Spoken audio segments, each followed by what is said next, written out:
నిజ నిర్ధారణకు అంతిమ నిర్ణయం DNA టెస్ట్. ఉన్నది ఉన్నట్లుగా వాస్తవాలను శోధించి వివరించే మన DNA టీవీ, మన రాష్ట్రం, మన ఛానల్.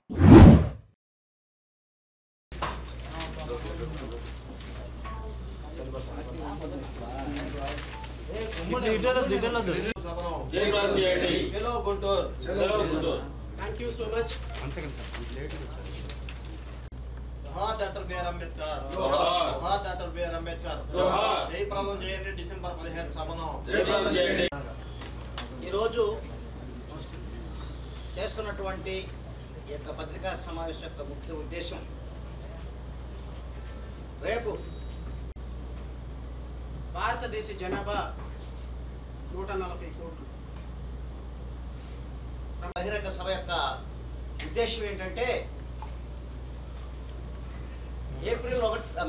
ఆగస్టు 1 వచ్చినటువంటి రాష్ట్రం నలుమూలల నుంచి, అలాగే ఇతర రాష్ట్రాల నుంచి, తెలంగాణ, కర్ణాటక, తమిళనాడు మొదలైన రాష్ట్రాల నుంచి కూడా అనేక మంది ఈ యొక్క సమావేశంలో వర్గీకరణకు స్వస్తి చెప్పండి, తర్వాత క్రీమీ లేయర్ విధానానికి స్వస్తి చెప్పండి. ఈ క్రీమీ లేయర్ వల్ల ఏమవుతుంది? మాదిగలకు కూడా అప్లై అవుతుంది. మాదిగలకు కూడా నెక్స్ట్ జనరేషన్ ఉద్యోగాలు రావుతే నష్టపోయేది వాళ్ళ పిల్లలే. కాబట్టి మీరు ఎలా చేస్తారు? క్రీమీ లేయర్ అనేది ఎస్సీలకు అప్లై కాదని అంతకుముందే ఇందిరా సాని కేసులో చెప్పడం జరిగింది. కాబట్టి మీరు సుప్రీంకోర్టు చెప్పిన దానికే విరుద్ధంగా మళ్ళీ ఇప్పుడు జడ్జిమెంట్ ఇస్తున్నారు. మీకే ఒక యునానిమిటీ లేదు. కాబట్టి ఇది మేము యాక్సెప్ట్ చేయం. క్రీమీ లేయర్ని వెంటనే రద్దు చేయాలి, వర్గీకరణని రద్దు చేయాలి. తర్వాత ఏదైతే మనం అనుకుంటున్నామో మన ఎస్సీ పాపులేషన్ పెరిగింది కాబట్టి 20% రిజర్వేషన్ శాతం పెంచాలి జనాభా నిష్పత్తి ప్రకారంగా. తర్వాత ఎస్సీ సప్లై నిధులు డైవర్ట్ అవుతున్నాయి. డైవర్ట్ అయినటువంటి నిధులను వెంటనే కూడా వీళ్ళకి అలాట్ చేయాలి. ఒకవేళ ఒక సంవత్సరంలో ఎస్సీ సప్లై నిధులు కనుక దానికి ఉపయోగించకపోయినట్లయితే దాన్ని క్యారీ ఫార్వర్డ్ చేయమని చట్టంలో ఉంది నెక్స్ట్ ఇయర్కి. కాబట్టి ఎన్నో సంవత్సరాల నుంచి ఇది క్యారీ ఫార్వర్డ్ చేయట్లా. క్యారీ ఫార్వర్డ్ చేస్తే బోల్డంతా వేల కోట్ల నిధులు ఉన్నాయి. వాటిని మాకు ఖర్చు పెట్టాలి. వాటిని మీరు వేరే వాటికి డైవర్ట్ చేస్తున్నారు. అది చట్ట విరుద్ధం. దీన్ని వెంటనే మేము డిమాండ్ చేస్తున్నాం. ఎస్సీ సప్లై నిధుల్ని మాకే ఖర్చు పెట్టాలి. తర్వాత మరి ఇంకొకటి విషయం ఏంటంటే ఎస్సీ కార్పొరేషన్ నిధులు మంజూరు అనేది ఇంతవరకు జరగలేదు.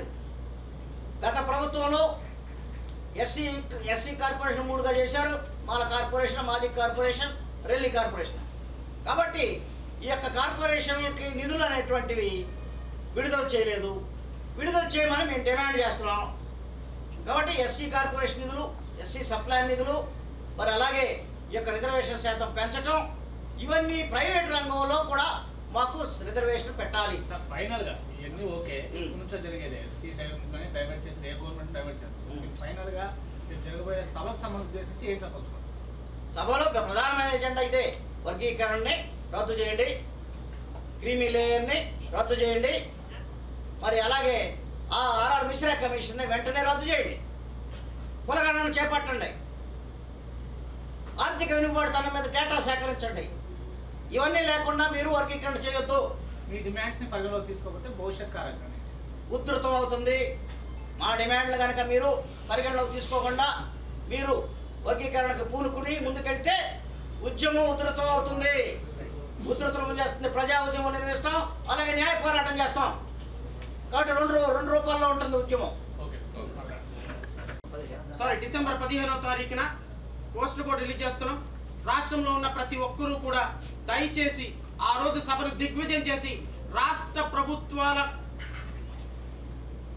గుండెల్లో వణుకు పుట్టే విధంగా చంద్రబాబు నాయుడు, నేను ఈ వేదిక నుంచి మీకు నేను ఒక అడ్వైజ్ చేస్తున్నా. మీరు వర్గీకరణ విషయంలో కనుక 59 ఉపకులాలు సంబంధించినటువంటి నిర్ణయం తీసుకోకుండా, అండ్ ఇంకొకటి I will conclude with in 2 minutes, please bear. గౌరవ సుప్రీంకోర్టు ఇంపెరికల్ డేటా కలెక్ట్ చేయబడింది. గౌరవ సుప్రీంకోర్టు ఫస్ట్ ఆఫ్ ఆల్ ఎవరు వెనుకబాటుతనంలో ఉన్నారు, quantified data, empirical data collect చేయమని చెప్పింది. ఇవి రెండు తయారు చేయకుండా మీరు వర్గీకరణకు వెళ్తే suddenly we will approach the court of law, there is no doubt about it, and we'll go to the court of law, we'll approach the Supreme Court, High Court and Tribunal and everything, and nobody can stop us. We have every remedy to go for a court of law. But before that I am requesting you just follow the Supreme Court guidelines. Without empirical data, without quantified data, if you venture in classifying ABCD, you will pay cost for that. Certainly you will pay cost for that. Chandrababu Naidu నేను ఈ వేదిక నుంచి నేను warn చేస్తున్నా. 2029లో Telugu Desam party భూస్థాపితం అయిపోతుంది. వర్గీకరణ విషయంలో గనక వేలు పెడితే నేను మళ్ళీ చెప్తున్నా. నేను గౌరవ ముఖ్యమంత్రి చంద్రబాబు నాయుడు గారితో last occasion when I had a personal meeting, there are certain discussions were happened. I don't want to reveal all these things, but మీకు రాష్ట్ర ప్రజలు 164 సీట్లు అద్భుతమైన విజయాన్ని ఇచ్చారు. Let us confine for that. Let us confine for the state development. Let you confine your government for the welfare of the Amaravati and the state people, but don't touch reservation. If you touch reservation, you have to pay cost for that. And భవిష్యత్తు ముఖ్యమంత్రి అనుకుంటున్నటువంటి నారా లోకేష్ కూడా, పవన్ కళ్యాణ్ కూడా, you people will pay cost for the consequences. ఇదొక్కటి మాత్రం నేను చెప్పగలను.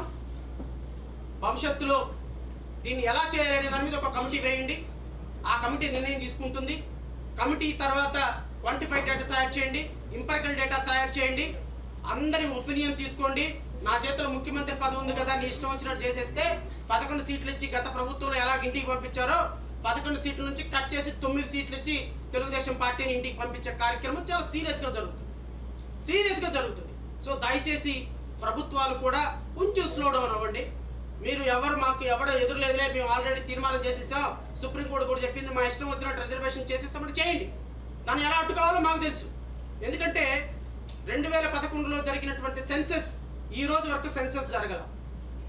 Supreme court చెప్పినట్టుగా quantified data, empirical data తయారు చేయకుండా మీరు రిజర్వేషన్స్ వర్గీకరణ చేయడానికి జరగదు. 2024 డిసెంబర్ 9వ తారీఖు 8వ తారీఖు నువ్వు ఇంపెరికల్ డేటా కలెక్ట్ చేయడానికి పెడితే ఈ రోజున it will take at least 3 years. ఎందుకంటే you are not suppose to collect empirical data. State government doesn't have such authority.